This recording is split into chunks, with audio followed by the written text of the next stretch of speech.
Welcome to the Zero Input Agriculture podcast. If you would like to support what I do, check out my biological science fiction novel, Our Vitreous Womb, available on Amazon and Kobo. This week, the 3 times plants almost destroyed the planet. When you think of plants, you probably imagine lush green trees swaying in the breeze, producing oxygen that keeps us alive, making life on Earth more pleasant in 100 different ways.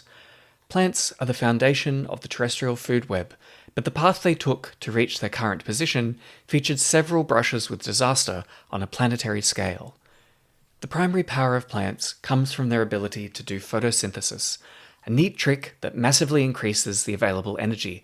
Primitive forms of bacterial photosynthesis were limited since they relied on rare chemicals like sulfur to start the reaction. Green photosynthesis in cyanobacteria, also known as blue-green algae, made the key advancement of using common water as its starting ingredient, converting it to oxygen in the process. Today, oxygen is vital for our survival, but when blue-green algae first started producing this highly reactive molecule, it was relatively unknown on the planet, not that different to how humans today started pumping out CFC gases, destroying the ozone layer. The organisms that evolved before the appearance of oxygen in the atmosphere found it to be highly toxic. As oxygen accumulated in the atmosphere, these sensitive organisms were forced to retreat into places such as being buried deep in the mud. The accumulating oxygen also dramatically changed the chemistry of the oceans. Previously, iron was soluble in the water, but reacting with oxygen turned it into an insoluble form that sank to the bottom. This formed the massive iron ore deposits that are now a cornerstone of our industrial civilization.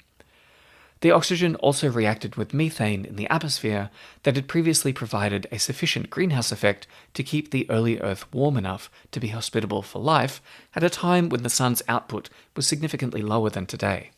Once this insulating blanket was stripped away, the planet was plunged into a severe ice age known as Snowball Earth. The entire planet froze solid almost to the equator, and life nearly ground to a halt. Once organisms figured out how to use this new toxin in the atmosphere, it allowed the evolution of larger and more complex cells, and eventually into multicellular organisms. Some of these cells engulfed the tiny blue-green algae and went on to form the chloroplasts that we find in plants today. This new photosynthetic partnership turbocharged plants in their conquest of the land.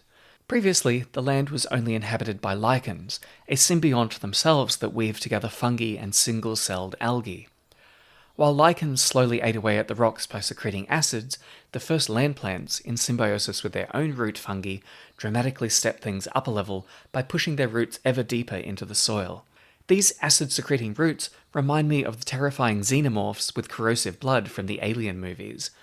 By pumping acid into the soil, the plants could mobilize the minerals they needed to grow, but in the process they also destabilized a massive amount of these minerals that leached and ran off into the oceans, totally dwarfing our current issues with fertilizer runoff from agriculture. Once dissolved in the oceans, these minerals combined with carbon dioxide from the atmosphere, forming limestone and dolomite that also sank to the bottom. This carbon dioxide had previously helped warm the Earth through a greenhouse effect, and once again plants stripped this protective layer of the atmosphere and plunged the planet into another severe and prolonged ice age. Silly plants, when will you learn to take better care of your home? Photosynthesis is powerful stuff indeed. You would think that the caring and supportive plants of the world would have learnt their lesson after nearly destroying the planet twice in a row, but they weren't done yet. In their quest to selfishly shove other plants out of the sunlight, some plants learnt to grow ever taller. One key development was the evolution of a chemical called lignin, a tough bioplastic found in the woody tissue of modern plants. This gives cellulose more mechanical toughness, allowing plants to grow as tall as modern-day trees. There was one tiny problem, however. While plants quickly became experts at making lignin-rich wood, there were no organisms around that could use it in any way, so lignin simply accumulated and lay around in great heaps, not that different to how the plastic rubbish created by industrial humans piles up around the planet.